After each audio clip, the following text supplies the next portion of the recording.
from a defabricated garden shed in Rockland County, New York, USA. This is Stand Up with Pete Dominic. On today's episode, tips on how to keep your cool when you realize your daughter's best friend is a founding member of a new tuberculosis death cult. And now, the podcast host who avoids illness vectors with the agility of a predator-evading gazelle, Pete Dominic! Yes, I certainly do. I've been very successful at it, as a matter of fact. Still, to this day, COVID-free, and hope to keep the record going in 2023, baby. Thank you, Pete Co., for that amazing introduction. I think you said that I'm a guy who would keep it cool if I found out that my daughter's best friend had joined a tuberculosis death cult. How do you think of this stuff?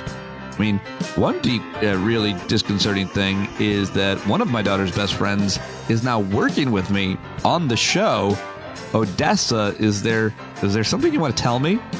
Welcome to Odessa. It's her first week. My intern will be hearing some from her in the future, but just getting her situated. Very excited to have her on board. And thank you as well for being on board. Can't do it without you, and glad that you're listening. If you're not paying for a subscription, then how am I supposed to pay Odessa? Please sign up now. StandUpWithPete.com anytime. All right. Well, lots to get to today. I have an amazing guest. Jonathan Alter is my very special guest today. He is kind of a legend in journalism and has written the biographies both of FDR as well as Jimmy Carter, and 2 books about Barack Obama. He's the producer of Breslin and Hamill, Deadline Artists. He's a columnist, a TV analyst, a filmmaker, a lecturer, and, of course, an author. He's now writing his own newsletter, which we talk a lot about, which I love, Old Goat with Jonathan Alter, and I guess I just basically gave him an introduction, so I can dispense with doing that after I tell you just what's going on. Let's do that now. What's going on? Well, I'll tell you. Thanks for asking. Let's see. The Justice Department is now reviewing apparently 10 classified documents found in the office space, one of the office spaces of President Biden's vice presidential office in Washington. And so there's been some hay made around that, but the difference between what happened there and with Donald Trump, the former president in Mar-a-Lago, is he didn't steal them, and when they found them, they immediately turned them into the National Archives. So I'm not sure if there's any controversy there or not. I will keep following that if I'm missing something. The Georgia special grand jury investigating, quote, coordinated attempts to unlawfully alter the outcome of the 2020 elections in the state by Donald Trump and his allies has completed its work. So it'll be interesting to see what happens down in Georgia. Thought this was good news. Buffalo Bills safety Damar Hamlin has been released from the hospital, and he's now able to travel back to Buffalo to continue his recovery in the hospital there. I don't do a lot of human interest here on the show, and certainly don't do a lot of sports, but it's a good story. It's a happy story, and everybody knows about that, right? Everybody knows that that's happened. As doctors say, they're, quote, ecstatic about his progress. So I think that's great. Also want to mention, and it's the final thing I'll say about sports and football, the Buffalo Bills might play in the Super Bowl. They're one of the best teams this year, and playoffs just started. So it'll be an interesting storyline to watch. Now, you know about what happened in Brazil, where they basically copied the January 6th insurrection, the supporters of Bolsonaro. And crazy what happened. Talked a little bit about it. Everybody's talking about that today. Well, guess what Tucker Carlson said? You probably don't care and don't want to know because you think he's an insane lunatic, but you got to know because he is one of the most influential people in the nation and might actually run for president. I said it. You heard me here. And here's 30 seconds of what he thinks without any evidence at all that Brazil's election was rigged. Here now, Fox News, Tucker Carlson, and man with the most punchable face in all of television outside Jesse Waters, Tucker Carlson. Thanks to what was very clearly a rigged election, a convicted criminal called Lula da Silva is now the president of the most important country in South America. Millions of people in Brazil understand exactly what happened. They know that their democracy has been hijacked, possibly forever. But there's not much they can do about that. Lula may be a criminal, in fact he is, but he has the full support of both the Biden administration and the Chinese government. So yesterday, in frustration, a group of Brazilian protesters swarmed their legislature. Watch. All right, well, we're not going to watch, but that is Tucker Carlson over on Fox News making Joseph Goebbels proud and supporting any fascist election denier he can. You know who's with him? That creep Steve Bannon. That's right. He's also on his show calling them freedom fighters and calling the election rigged and so on. So that's something we're going to have to deal with. You know, there are different reactions, but I'd love to see others in Congress, other Republicans, other leaders be asked about this by reporters. I hope they will be asked about what happened in Brazil, and I hope they will have to answer, and hopefully not on the side with the fascist election deniers. All right. Oh, this is sad news. Diamond of the conservative pro-Trump political commentary duo Diamond and Silk passed away on Monday. According to former President Donald Trump, he announced it on social media, and it's kind of weird what he wrote. No word on the cause of death, whose real name is Anita Lynette Hardaway, but he said, really bad news for Republicans, frankly. All Americans. Our beautiful Diamond of Diamond and Silk was just passed away at her home and state she loved so much, North Carolina. Silk was with her all the way, and at her passing, there was no better team anywhere or at any time. Diamond's death was just totally unexpected. Probably her big and precious heart just plain gave out. Rest in peace, our magnificent Diamond. You will be greatly missed. Wow. They were pretty influential, I guess. But who says that? Isn't that weird? Probably her big and precious heart just plain gave out. The fuck? What a gross thing. What a weird thing to think is sweet. A jerk. Ugh. It's the worst. But you knew that. All right. You know who I like? Who is the best? Representative Jim McGovern. People talk about different politicians and congressmen and say they're all the same and they're all no good. Hell no. I love this Jim McGovern. Democrat, Massachusetts, always been an anti-poverty fighter and hero. Smart dude. Really, really great guy. I've met him and interviewed him several times. I should get him on the show. He was railing against Republicans yesterday in the House because they sit here and they profess all these concerns about spending. And he noted that the first bill they introduced, one of the first bills, I think, yesterday, is projected to add $114 billion to the debt. The House convened yesterday for the first time since electing Kevin McCarthy Speaker early Saturday morning. It was one of its first orders of business. The chamber passed a rules package governing how the 118th Congress will operate. And before the vote, McGovern spoke against the resolution, as well as a bill introduced by Republicans that would repeal $80 billion in funding for the IRS. Republicans have dubiously claimed that last year's Inflation Reduction Act will add 87,000 IRS agents to the government payroll to target Democrats' political enemies. You got to look into this and follow it. But listen to my friend, all right, he's not my friend, but Congressman James McGovern rising to harass and assail, all right, not harass, but criticize Republicans' alleged concerns about government spending. Gentleman from Massachusetts. Thank you. And I want to thank the gentleman again for mentioning the 72-hour rule, which has been mentioned many times, but I wrote it, and I want to thank you for keeping it. But when I hear people talk about balanced budgets, give me a break. The first bill that you are bringing to the floor, according to CBO, adds $114 billion to the debt. We don't need any lectures from anybody on that side about balancing the budget. Give me a break. And I would like to, maybe the gentleman could, again, share with us the secret addendum that apparently was negotiated behind closed doors, so we actually know what agreements were made. I mean, 4 days and 15 votes, and there's only one change in the rules package, going from 5 to be able to vacate the chair to 1.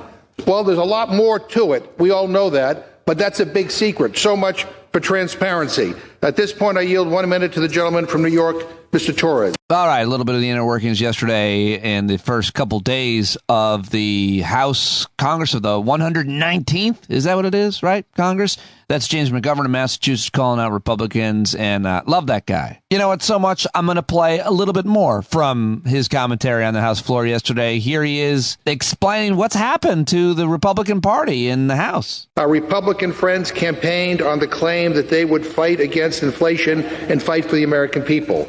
But instead, all they've done is come to Washington and fight with each other.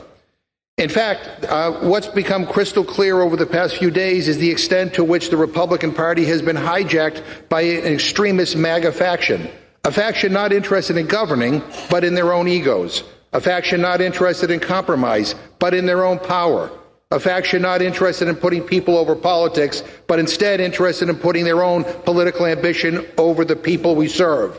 Now, here we are, nearly a week later, considering their deeply flawed rules package.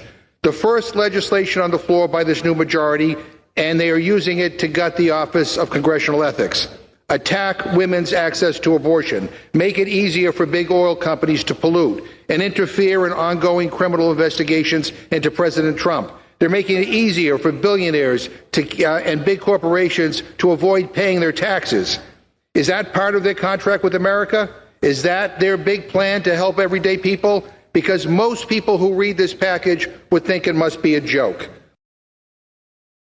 Oh, man. James McGovern knocking it out of the park, and there was a lot more of that yesterday on the House floor and then later on the cable news shows. But that's all I've got for you today. All right, lots more to talk about, but I want to get to my guests. Send me your news stories, standupwithpete@gmail.com, as well as your guests, ideas, and more. But now I turn to my conversation with Jonathan Alter. I already told you a lot about him, but this guy's been in my life for a long time. He's been a regular guest over the years, and I have great admiration and respect for him, his analysis, his career, his credibility, his honorability, and the way that he sees things. Always love talking to him. It's a real privilege. You got to subscribe to Old Goats, his Substack newsletter. Really, really good. We covered a lot of ground on today's conversation, and just getting started on this really important issue around chatbot, the artificial intelligence chatbot that people are learning about that's going to revolutionize the way that we work and do a lot. And I'll be talking more about that with guests, but we hit that and a lot of politics and more. And I should say we talked at the end of last week, right before Kevin McCarthy was nominated finally, as well as the horrible insurrection and events that unfolded in Brazil, because he does talk a little bit about authoritarians, including Bolsonaro. So just want to let you know of that. All right, let's do it right now with Jonathan Alter. All right, I found him. There he is. Jonathan Alter, the great. Thank you very much for talking to me. I always get butterflies, even though we know each other so well, because I get excited to ask you questions. Thank you. Well, first of all, thank you for having me, Pete, and thank you for your kind words. I don't really get the butterflies thing because you almost every day interview people who are much better known than I am and are much smarter than I am. So why the butterflies? Well, that's not how I rank my guests against you. But if I did, I would say that's not necessarily true. I mean, based on the lane that you've traveled throughout your career, and we could squabble about how well known a person is, but certainly what you've done and what you've accomplished in your career, and specifically just the books, much less the reporting and columns, are to be revered. I mean, nobody does. There's very few people who have done what you've done. And then in terms of intelligence, I think you're pretty sharp. Come on. Well, okay. Some things. Well, I love Old Goats, and I love that you're doing a lot of analysis. And I really love the piece at the end of the year that you wrote. And can we talk about Sure. some of your latest here? Absolutely. Very relevant. You have a piece at Old Goats, which everybody, I already mentioned it, should subscribe to, that says why 2022 was a very good year. And in this piece, one of the things that you talk about is how much Congress actually accomplished, and how much the Biden administration accomplished. And we can go through that, but that's now changed because of what the leadership and the House Republicans is now. And like, that's really interesting, the juxtaposition between how much this Congress just got done and how little it's about to get done. And that's where I wanted to start. Yeah, well, you used the phrase leadership in the Republican Congress. Right now, as you know, there is no leadership.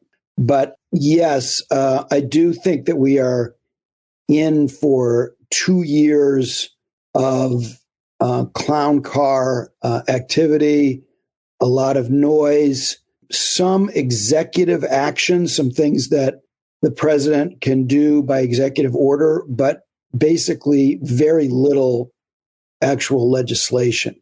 There's a chance that that could change. Before we talk about why I thought 2022 was a good year, a very good year, as Frank Sinatra liked to say, looking forward, there is a chance that there will be more accomplished than all of us are expecting, because you have these 19 members of the House of Representatives, Republican members of Congress, who are from districts that Joe Biden carried. Now, you know, before this recent fiasco with Kevin McCarthy, it didn't seem like they would have any power because, you know, the Freedom Caucus and Trump were calling the tune. Right. Well, now Trump has shown himself to be not really very influential, even with people we assumed were his sock puppets in the House. And the appetite for letting the Freedom Caucus jokers, who just completely embarrassed not just the institution, but all of the Republican members, the appetite in the larger House for letting them determine everything over the next 2 years just shrunk to almost zero. And so you're going to have other members of the House you almost hear nothing about, most of them probably from these Biden districts, who might be willing to actually cut some deals with Democrats to get some things through so that they stand a better chance of getting reelected in these purple districts. So it may be that I and everybody else who was saying just a few days ago that there was not going to be any progress at all in the next 2 years, we might be wrong about that. In terms of legislation, is there anything that you think could get 218 votes and then make it through the Senate to the president? Yeah, because it just requires getting those. You just need 5 to go along with the Democrats, as we all know. That's the magic number, right? Yeah.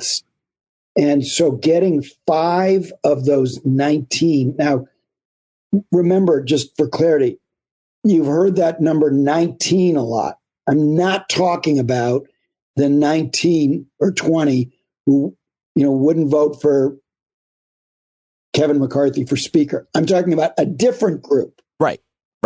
Of 19 or 20, all of whom were for McCarthy. All right. These 19 are from Biden districts. They won by relatively small margins. There are popular pieces of legislation that would be very popular in their districts that they may be incentivized to vote for and do deals with the Democrats. There's certainly no party discipline that is going to apply. Like the assumption that nothing would happen now, nothing would get to the floor, that was all based on a faulty assumption that the Republicans in the House were going to have party discipline the way the Democrats did, with a very narrow margin, margin under Pelosi. They don't have anywhere approaching that discipline, as we all now know. So it may be that some pretty interesting things do happen over the next couple of years. Meanwhile, the Democrats are in a very good place to say to the country, look at these jokers. Don't give them the keys to the car in 2024. We'll see what you get, And so when they misbehave, or when Marjorie Taylor Greene is on TV, that's all good for the Democrats. What else do you want to say about 2022? It's interesting what you're saying might happen. And by the way, I want to talk more about it, but I want to talk about a few other things that you've been writing about and covering and doing a great job as always. What else about 2022 did you want to say that was so great? Well, obviously there was a lot that was bad about it. There were bad things that happened in people's personal We cover lives. those all the time, probably a lot more than we do the good things. Right. So you had, bad stock market. You had inflation at all time, at modern highest in 40 years, big problems at the border. You could go down, crime is still a problem. Gun violence, you got the war, if you're talking international. Yeah. But while the war was really terrible news for Ukrainians, so far anyway, it's been good news for democracy. And thanks to Ukrainians.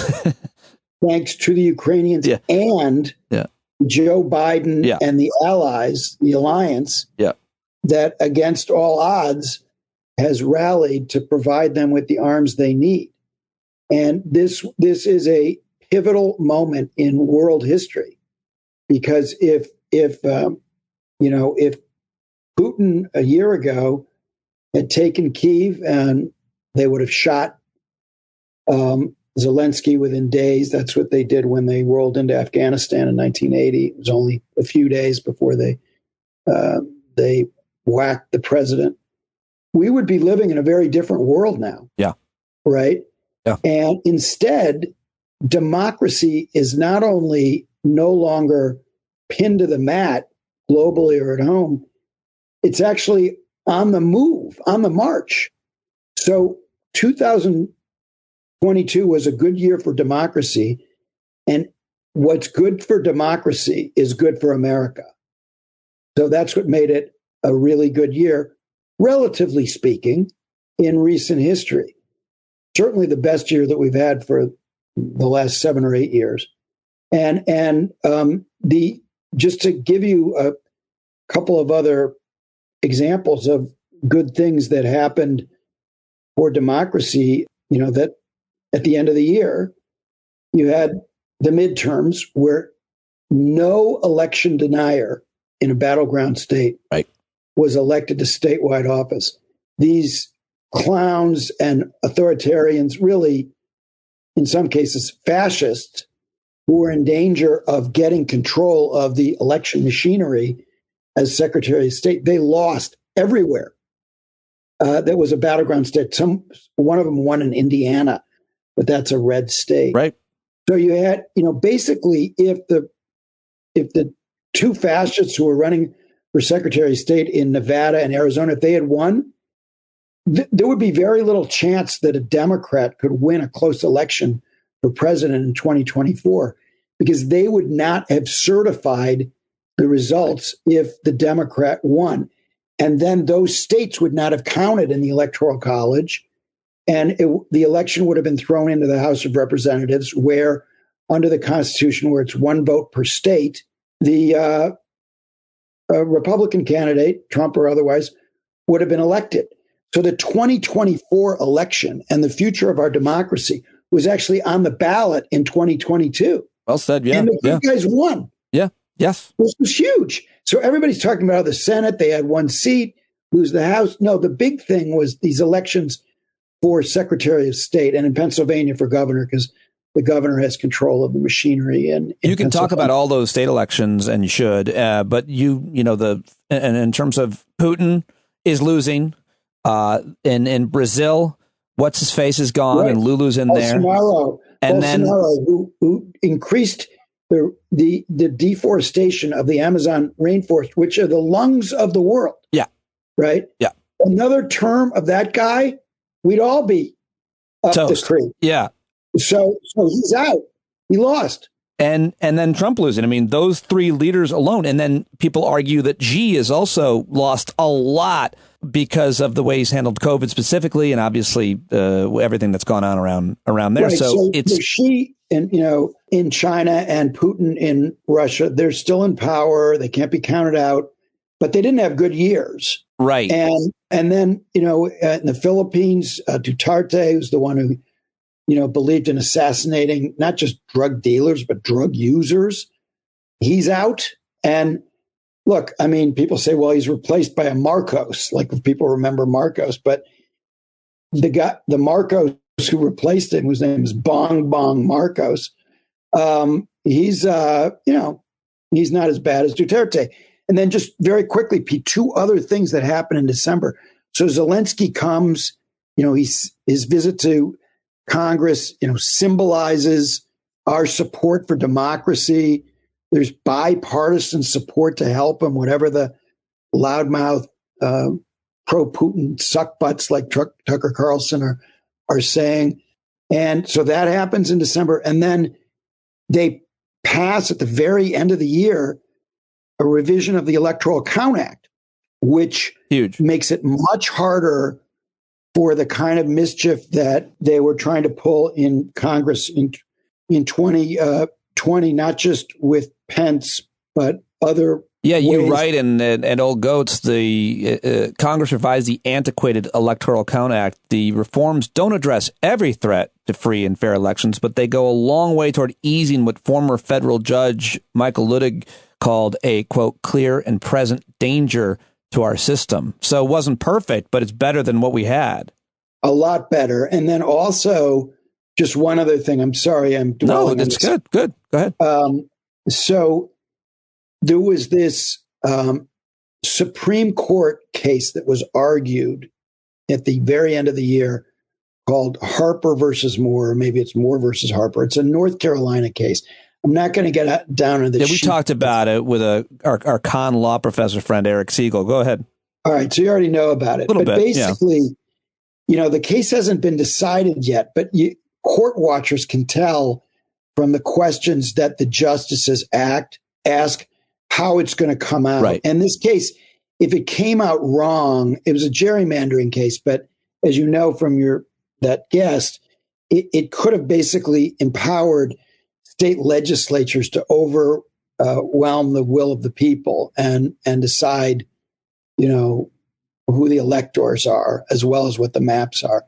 And the justices made it very clear that they were not going to go that way. It's your perception that the way the arguments went back in, November, that when come June or whenever the decision drops, it's going to come out in support of, the status quo, at least, certainly not overthrowing what we've got in place that would allow, elections to be decided by. It's not going to be entirely the status quo. I don't think this is. Did you hear enough about this from the? Yeah, I mean, it's kind of complicated, but it's so important. There's going to be maybe a little bit of power taken away from judges. Like they're not going to be able to draw the map the way they did. Right. New York. The reason the Democrats lost control of the House, Pete, is because they in New York State they got greedy and they drew this ridiculously pro-democratic gerrymandered map, and a judge threw it out, right? But the judge didn't just send it back to the legislature. He got a grad student at Carnegie Mellon, who's the most powerful New Yorker since Boss Tweed.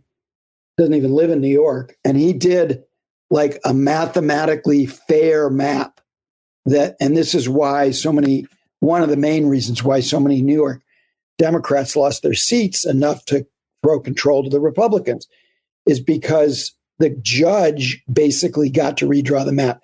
Now, the outcome of this North Carolina case is that the judge will not be able to draw the map. He'll have to send it back to the legislature.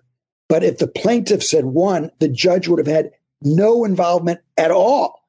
It would have basically castrated the judiciary and made state legislatures all powerful without any check at all. A real banana republic. Behavior. Yeah. That's not going to happen. Right. And that is hugely, hugely good news for democracy.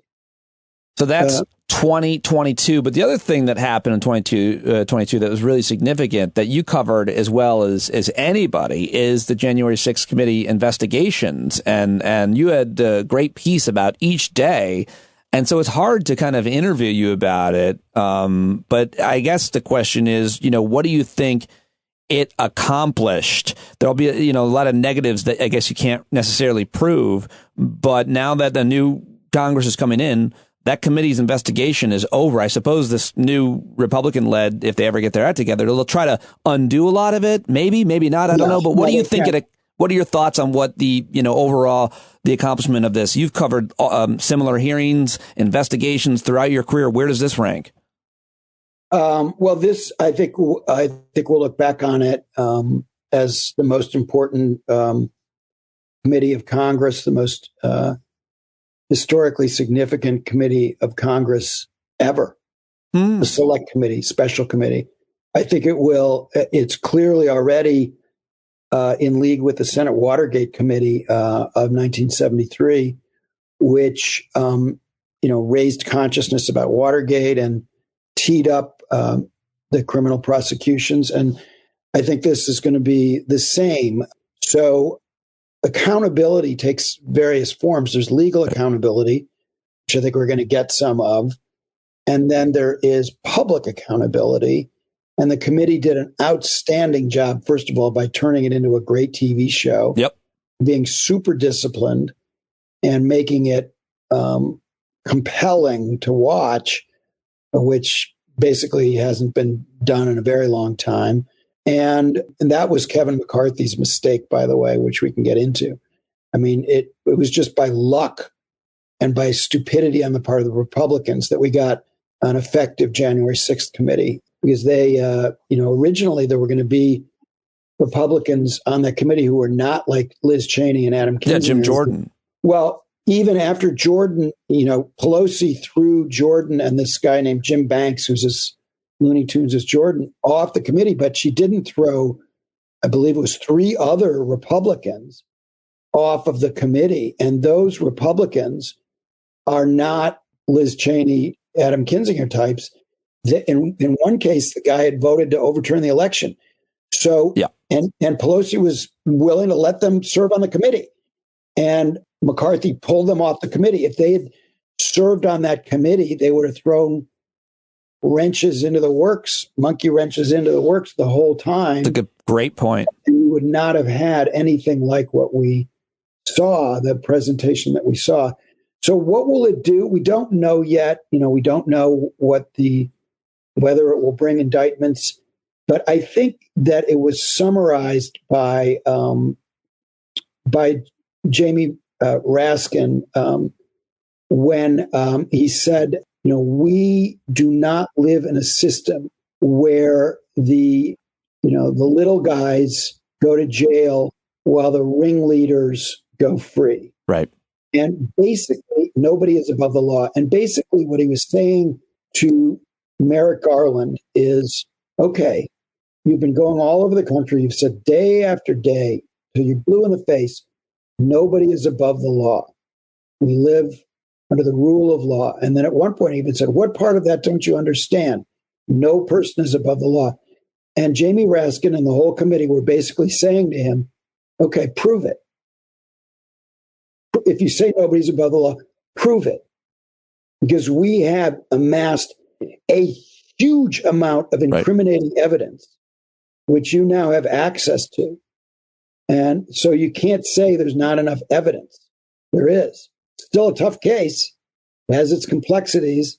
We're not guaranteed of winning, but there's definitely enough there to bring a case. And so I think that they're going to be seen historically as the linchpin in the prosecution and conviction of Donald Trump. I guess we'll find out this year. Not clear, because we're a ways away from indictment. And then, like I saw in some case that was just ripening, they scheduled a trial, the indictments were several weeks ago, and they scheduled a trial for October, right? So, there's a long time, especially in a big, complicated case. You have to give the defense a long time to prepare the defense. So it could be that the January 6th trial isn't until 2024, but I believe the Mar-a-Lago documents case trial will be in 2023. Yeah. Well, as long as it's before the elections, because the Attorney General could become Yosemite Sam, and then he would probably say, this investigation is over. It'll be before the election. But I don't actually believe that Trump, I think this last thing that's happened where he's completely impotent. Yes, I agree. He's supposed to be I think he's a spent political force. I think what's going to happen is that And, you can play back this tape if I'm wrong, which I have been. I said, when he came down the escalator, I was on MSNBC, and I said, this is scary. This guy is an authoritarian. He's a threat to our system, but he's not going to win the nomination. And I was wrong. I was right about the first part, wrong about the second part. But so you can correct me if I'm wrong on this when this doesn't happen. But I think that what's going to happen is that DeSantis, who already has a lead over Trump in some polls, is going to open up a big lead over him. And then Trump is going to, realizing that running for president doesn't protect him from legal scrutiny, is going to figure out some way to bow out so he doesn't get his ass kicked in primaries. And that when he bows out, a bunch of other Republicans are going to get in. So I think that DeSantis is the favorite, but it could be Youngkin or, Greg Abbott or somebody else who's the Republican. All right, react to my prediction with a slightly different narrative based on his psychology. He wants to destroy the Republican Party, so he runs independent, third party. He destroys the Republican Party. They all lose. But just to be clear, the nominee for the Republican Party will be, you heard it here, and I'm always wrong, Mike Pompeo. Well, you could be right. You could be right. I mean, this is the way I said, the only criteria that really matters, he is enough of a dick. He's a huge dick. The best word to describe him. He's just a mean, cruel, mean-spirited jerk. And that's I think that is a very important attribute for the Republican Party. That's what I think. I completely agree with that. Cruelty is a feature, not a bug for the Republicans. He took the weight off, right? Yeah, he lost so much weight, and I'm not trying to be funny, but you had to worry, is he ill with something? I mean, you're a cancer survivor, so I'm not trying to be funny, but like this dude lost a dramatic amount of weight, and I went so quickly that I was like, is he sick or is that a real new healthy choice? No, it shows that he has more discipline than Chris Christie, which is, why you might be right. It could be Pompeo. But what I love is the part of your prediction, and I think it really might be true, because Trump just last week retweeted something on Truth Social about his running as an independent. And, if there's a God up there, Trump will run as an independent. Right. Much stranger things have happened. Much stranger things have happened as a result of. And, then that would be kind of a just desserts for the GOP. You write old goats. Should Joe Biden run again? No. You profile presidents and write old goats. Should Joe Biden run again? No, I don't think he should. I mean, I think he's been a good president. I think he should be backed this year to the hilt, because what he's doing in foreign policy is so important. And 2023 is such a critical year for the future of the world that we make sure that we support Ukraine to the hilt. And, whoever succeeds him will, not have his same influence with our allies, but he will have put the pieces in place for a Democratic president to continue his policy, which he or she would.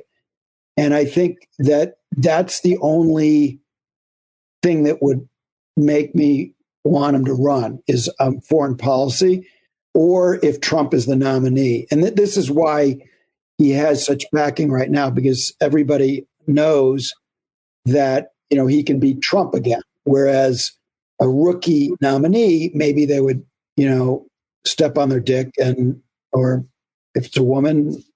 Well, I was going to say, I don't even know. I mean, it most likely would be Kamala Harris, but. No, it won't. I don't believe the nominee will be Kamala Harris. You don't think so? I mean, she'll run. No. She just doesn't have enough support within the Democratic Party. She's just not popular. I wonder how that looks, because a lot of people think that she, if you followed just kind of seniority rules, that she should get the nomination. Now, that's not how it should be done. I don't actually think, I mean, I think there are some people who feel that way, but they don't. And it's true that Black women are really the core of the Democratic Party at this point. Right. But there could be other Black candidates who run. And also there's a long history of Black voters who are very pragmatic. They want to back a winner, supporting white candidates. And so I always remember that in the case of the 2008 election, Hillary Clinton had a 30-point lead over Barack Obama. And, a big lead in South Carolina primary. And it wasn't until Obama won the Iowa caucuses that Black voters moved en masse from Hillary to Obama. They want a winner. And if Kamala Harris is not doing well in matchups with Republicans in the polls, nobody's going to vote for her. Well, you wrote a piece at Old Goats about how the primary schedule changing and not necessarily being in Iowa first, the tremendous amount of consequences. I haven't seen many people talking about that. It's a big deal. So, tell me a little bit about that, how that would play into a potential Democratic nomination contest, much less Republican. Well, it's the Democrats that changed, right? Their primaries from Republicans haven't changed their calendar, but the Democrats did. And it was basically written for Biden. By the way, the likelihood is that Biden will run, and I think will be reelected. The reason that I want another candidate, ideally, is because I think elections are about the future. And what worries me is like a Biden-Youngkin race, or even Biden versus DeSantis. I think Biden could lose that race, whereas if it's Gretchen Whitmer versus DeSantis, I think Gretchen Whitmer would win.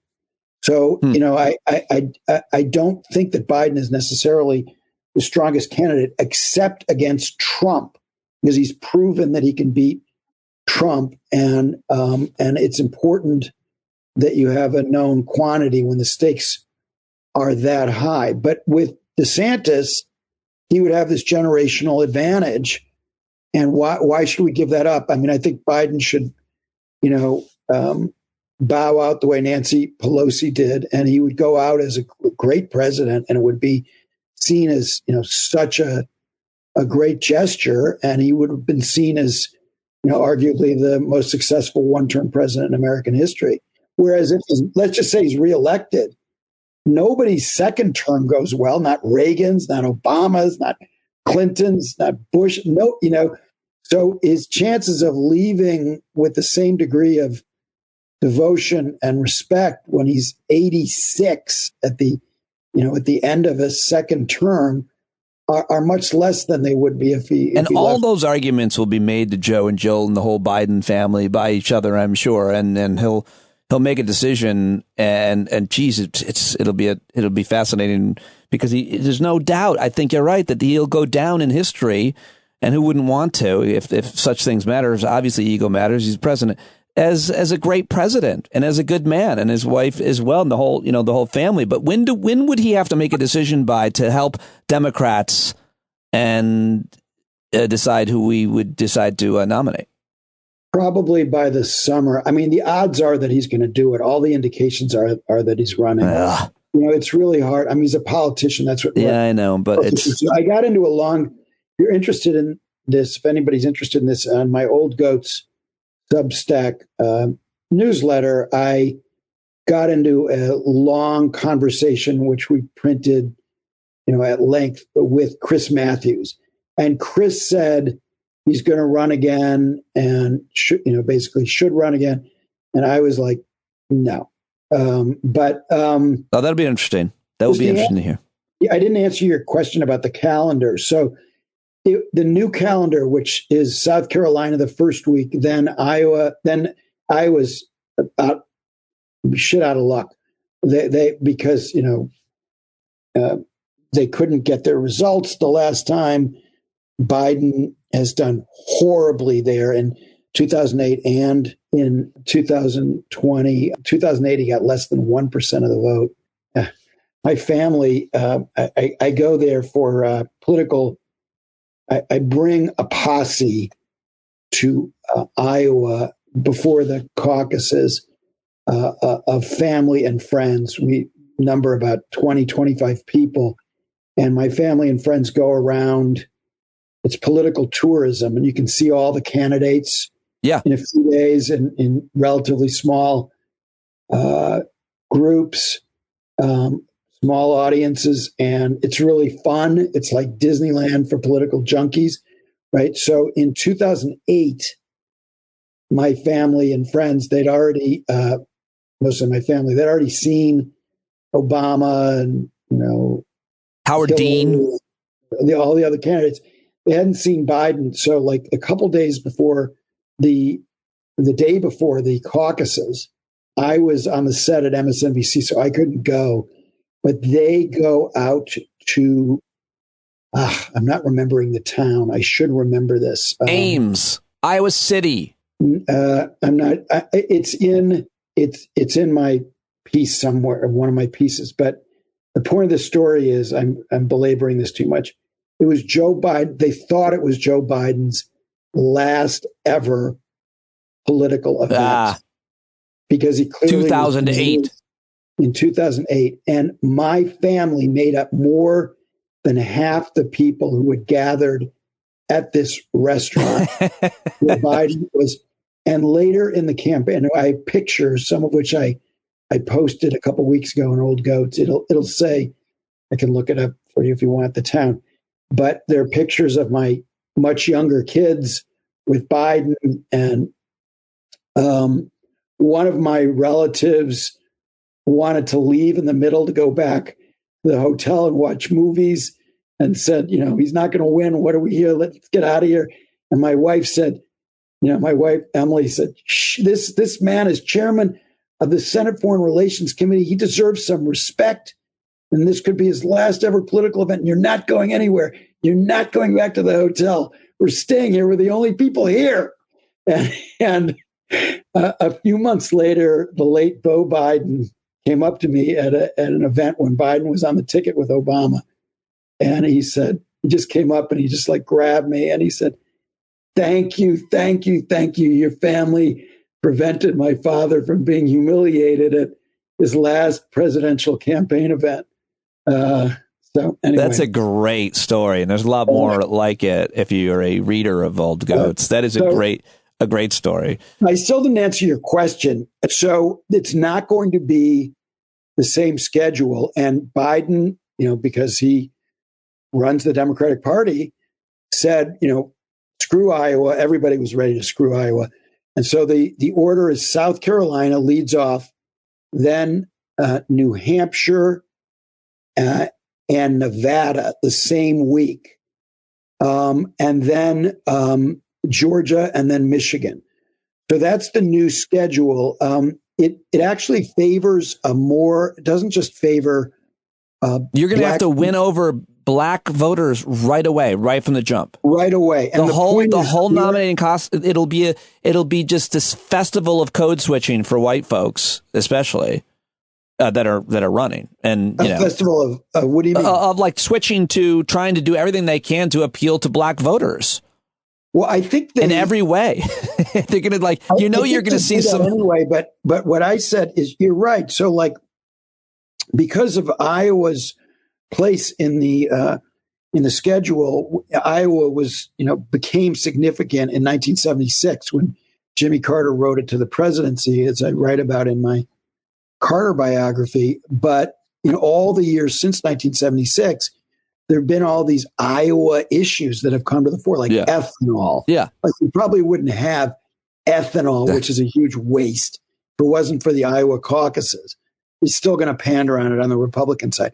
So now you're right. Like Democrats are going to have to answer questions about what do you think about reparations, that sort of thing. But they're just going to also have to, there's going to be some some cringy moments when some white person, especially, I'm trying to think of who it could be, is just going to just try to be fitting in someplace. But that's exactly what they should have to do anyway. Yep. But the fact that they're all going to be doing it right from the jump is fascinating. You do have to have, to be the nominee, you do have to have something going with black voters the way Joe Biden did. And he got Jim Clyburn's endorsement in South Carolina. And that was the key to his. Well, the thing that that black voters would most likely say that I heard is the thing that he had going for him is that black voters, he wasn't their favorite candidate, but black voters knew that he was the one most likely to beat Donald Trump, and they're pragmatic. This is the critical point. You just put your finger on one of the most critical points about the Democratic Party that is not talked about enough. And there is this really dumb assumption on the part of a lot of voters that black voters, they just go for the most liberal candidate who's going to be talking the most about their issues. The stakes are higher for black voters. Yeah. If a Republican gets in there, it's much worse for them than it is for some affluent Iowa or New Hampshire voter, right? Yeah.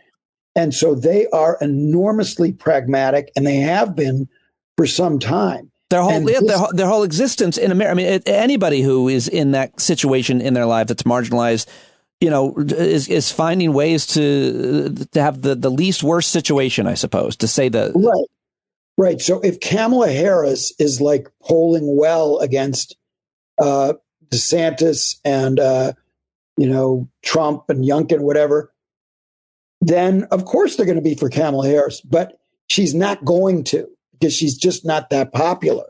And so when there are already surveys that show her not doing very well in matchups with Republicans. So when that filters down, those black voters are going to be looking for another candidate. I don't know who it's going to be. And it could be a black candidate, but it's the one that they think that could win. I think that's the main point. You could have a lot of things could happen. You could, Cory Booker could run again. You could have Raphael Warnock conceivably running. He's got new national stature. Sure. A lot can happen. Wouldn't it be amazing if he got the nomination and Herschel Walker got the Republican nomination and we redid that whole thing? Because that was fun. That was a fun time for America. That the fact that was the ugliest probably of all the contests, and that we had to do it twice. Well, he did it. I mean, Raphael Warnock has run 4 times. 4 times. Yeah, that's right. Actually, that's right. 5 times, because he had to run in a primary in 2020. So before I let you go, I got to ask you about one more piece that you did, because this is super, super important. I've been meaning to talk to somebody about it, and I'm certainly going to get tech experts. And some listeners have reached out to me. Shout out to DJ Monzak, who brought this to my attention. You're not a big tech guy, as you write, but you do have a bit of track record recognizing the future when it's staring you in the face, you say. The title of this piece is Wonder and Dread, How Chatbot Will Rock Our World. Artificial intelligence is no longer just for the techies and futurists. It's here and writing decent condolence notes. You've looked into this, and I guess you're going to scare us, because it seems mostly scary to me about the future of work, much less other things, including creative jobs. Have you tried ChatGPT? I don't want to. I'm scared. I'll let somebody else do it and tell me about it. Well, so in this Old Goats piece, I compare it to one day in 2007, Steve Jobs came to lunch at Newsweek, where I was working at that time, and we had an exclusive on the iPhone. We didn't put it on the cover for a couple months after that, but we got to see it basically before everybody else. And he was a great salesman. He showed us this is how it's going to work. And at that time I was keeping a diary, and I wrote in my diary, this is going to change the world. And I didn't know how. I thought it basically was going to let you, check sports scores on the toilet, but I realized that there was something here that was just different than the normal tech innovation. And that's the way I felt when I tried ChatGPT. Right. That's exactly what my friend said, a little differently. You talk about the iPhone. He says that you knew the internet was going to change everything. And that's exactly what you're saying. You're having the same feeling about this AI chat bot thing. Because why? Because I think everybody knows that until now, if you got some content in your email or, that was written by a computer, you could tell, right? You could tell that, the computer was making an effort, but you could smell it a mile away that it wasn't written by a human being, right? You've seen that kind of copy, right? I mean, yes. Go ahead. Okay. I might be a little more easily duped than some, but yes, for sure. No, you haven't been. You've been able to tell, like, when some kind of spam. I see what you're saying. Yeah, yes, that kind of thing that's clearly just been mass produced and written by a computer. Right. Go ahead. Right. You can't tell anymore. Right. With ChatGPT. It's so good, even though it is deeply flawed and at this point deeply inaccurate. But it's so good at putting together sentences that you can't tell. And you experimented with it and included your experiments in this entry. And for example, you ask, there's a question and that you answer and you give inputs, you give information about, in this case, your granddaughter, Rosie. And it writes a poem about her. Right. I said, now, I don't think it's a good poem. So, it's not. Well, let me read it. Let me read it.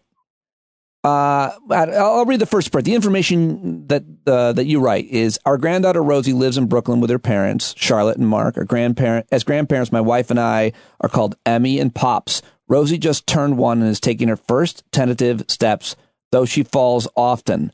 She is learning to clap and smiles when she does. Please write a poem about Rosie. And here's the poem that the robot came up with. Little Rosie, so sweet and so small. Her eyes sparkle like stars in the night. She's just learning to stand and crawl. And Emmy and Pops are so filled with delight. That's written by a robot based on the information. Right. It's so crazy. It's better than Hallmark, right? I mean, it's pretty good. It's pretty good. It's like Hallmark isn't customized to my granddaughter, right? So if I have a choice between getting a Hallmark poem or that thing, I'll take that any day. Right. And then you could say, do it in iambic pentameter. You could say, write it in Shakespearean language. You can language. have it write sonnets. It's my buddy gave it a few inputs and it wrote a fucking sonnet. Yeah. So the question is, like, which occupations will this wipe out first? And I think a lot of marketing plans will be done by chatbots. I think legal associates are in real trouble because it can write draft briefs. Now, you still have to have the partner to go over it and use the judgment that's involved in being a lawyer. But all the research work, and even the partners, if they're filing briefs, they can just put their outlines into this and it'll come out in very decent English prose, all grammatical and not suspicious. And you're just talking about writing. I mean, we haven't even come close. Like you talk about entire industries, and you haven't even mentioned writing like code, like internet writing. It'll do that, and all these people that are few weeks. So this is, I think it was November 30th. That will be seen as when this whole era started. Yeah, around then for sure. And they found that the chatbot is very good at correcting bad code. So it's going to have huge implications there. But I just got to tell you, like, they're beyond the kind of basic scariness of it. Like, which ones of us are going to get thrown out of work? How is this going to change our world? Are they going to take over? All these things that people who write science fiction have been worrying about. The inaccuracy is the short-term problem. So, for instance, I kept asking, now it only goes up to 2021, so it didn't have the latest about Cassidy Hutchinson, but at one point I just said, who is Cassidy Hutchinson? And everything about her, the chatbot wrote back very confidently, got her. It was like George Santos, got her college wrong, her hometown wrong. Everything about it was 100% inaccurate. And I thought, well, did they? And then when I asked it to do it again, because you can just ask, do it again. And it came out with an entirely different form of inaccuracy, that one of the first one said that she had left the White House under a cloud of sexual abuses that she had committed. Really? You know, that's not good that it's coming out with. The second one said that she was an actress in a teen TV series. Maybe in the future. Named the part she was playing. None of it was true. There were no other Cassidys or Hutchinsons in the cast, so I couldn't figure out like where are they getting this information, because it's based on little bits of data. But won't that correct itself exponentially? Like, isn't Moore's law just broken out the door, and won't it fix those errors very quickly and just get smarter and better?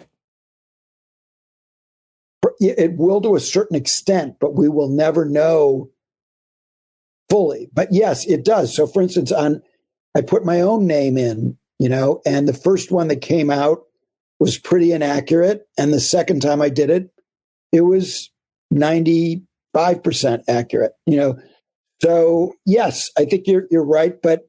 And they're really trying hard to tell the system you can't hate, right? So if you say what was good about the Nazis, you're not going to get back anything positive about the Nazis, right?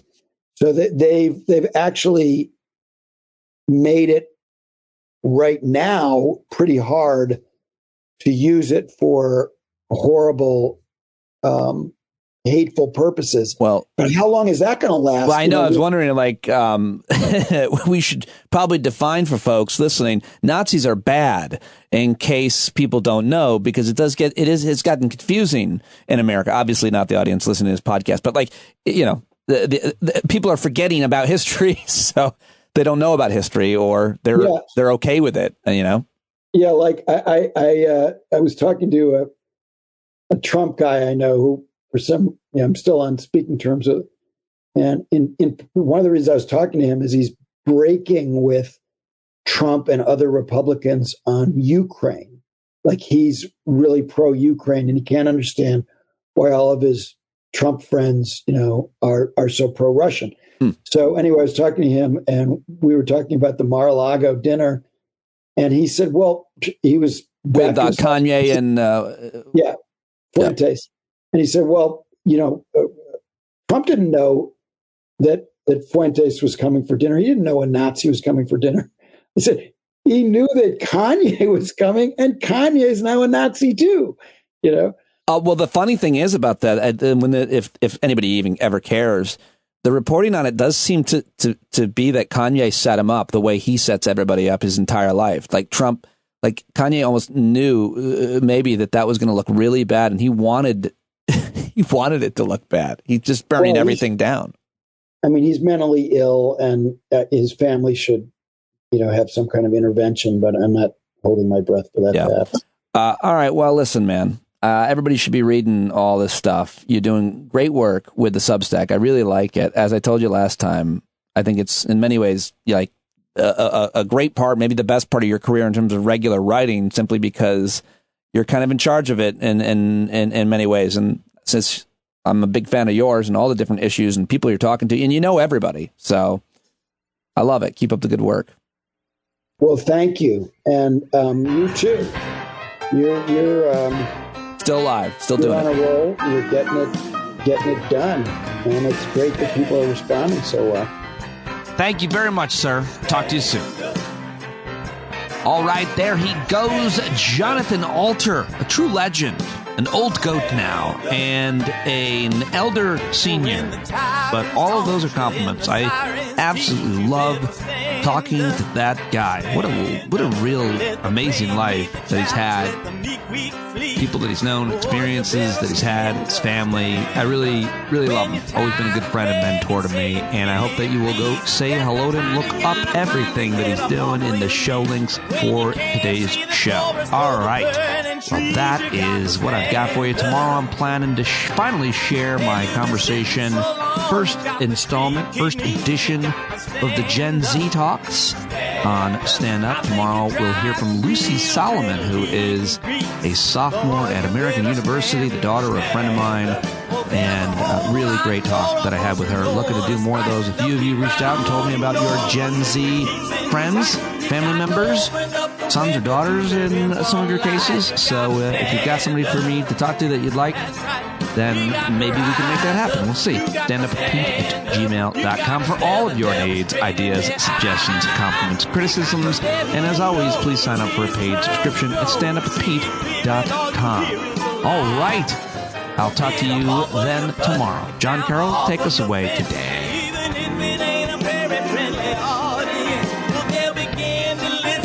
Start making sense and you stand up.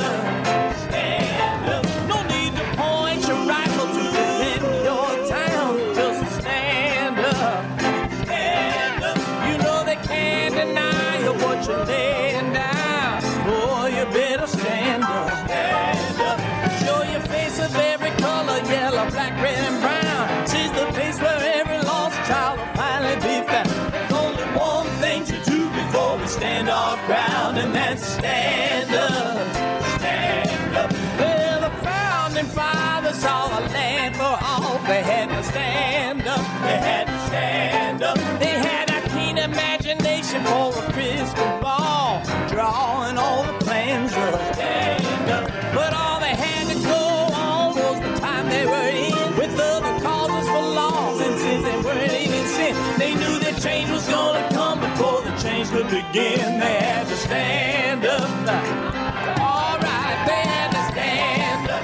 We got to stand up. We got to look the devil square in the eye. We gotta let him know it's his time to go and make it clear when all we hear is a lie. Why you lying awake wondering where the money all went? It'll be the cost of freedom that'll go unspent. You can see him flee the scene of that experiment if you stand up. All right, we got to speak up. We got to reach up and raise your voice in every way you know how. Don't be toes up. You got to show up. Ain't no better time to do it but now. No need to pledge allegiance to no wanton tribe. Rise up, show obedience to the voice inside, and listen well and it'll tell you not to run and hide. It says stand up.